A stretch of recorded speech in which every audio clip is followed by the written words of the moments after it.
Hi friends, welcome to Tamil new kitchen. இன்றைக்கி நம்ம உடம்புக்கு ஆரோக்கியமான ஒரு சுண்டைக்காய் சாம்பார், டிஃபன் சாம்பார் ரெசிபி எப்படி செய்கிறதுன்னு பார்க்கலாம். இட்லி, தோசை, பொங்கல் இதுக்கு ரொம்ப அட்டகாசமாக டேஸ்ட்டாக இருக்குங்க. ஸ்டவ் ஆன் பண்ணி ஒரு குக்கர் எடுத்துக்கோங்க. அதில் 100 கிராம் துவரம்பருப்பு நல்லா வாஷ் பண்ணி சேர்த்துக்கோங்க. 2 டம்ளர் தண்ணி சேர்த்துக்கோங்க. இது கூடவே ஒரு பெரிய வெங்காயம், 2 பெரிய தக்காளி, 4 பச்சை மிளகாய், ஒரு 5-6 பல் பூண்டு, இது கூடவே நல்லா வாஷ் பண்ணி வச்சுருக்க சுண்டைக்காய் 2 கைப்பிடி அளவு சேர்த்துக்கோங்க.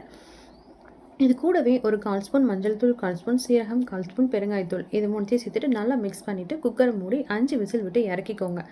5 விசில் விட்டு இறக்கின உடனே இந்த பருப்பை நல்லா கடைஞ்சிக்கோங்க. சுண்டைக்காய் இருக்கிற இடமே தெரியாத அளவுக்கு நல்லா மேஷ் பண்ணி எடுத்துக்கோங்க.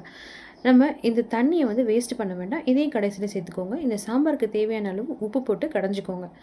இப்போ நம்ம இதுக்கு ஒரு தாளிப்பு கொடுத்துடலாம். ஸ்டவ் ஆன் பண்ணி ஒரு கடாய் வச்சுக்கோங்க. கடுகு, எண்ணெய் விட்டு கடுகு, கருவேப்பிலை, காஞ்ச மிளகாய் எல்லாத்தையும் சேர்த்துட்டு நல்லா ஒரு கொதி விட்டுக்கோங்க. இதுக்கு தேவையான அளவு தண்ணி, கொத்தமல்லி இதெல்லாம் சேர்த்துட்டு நல்லா ஒரு கொதி விட்டு இறக்குனா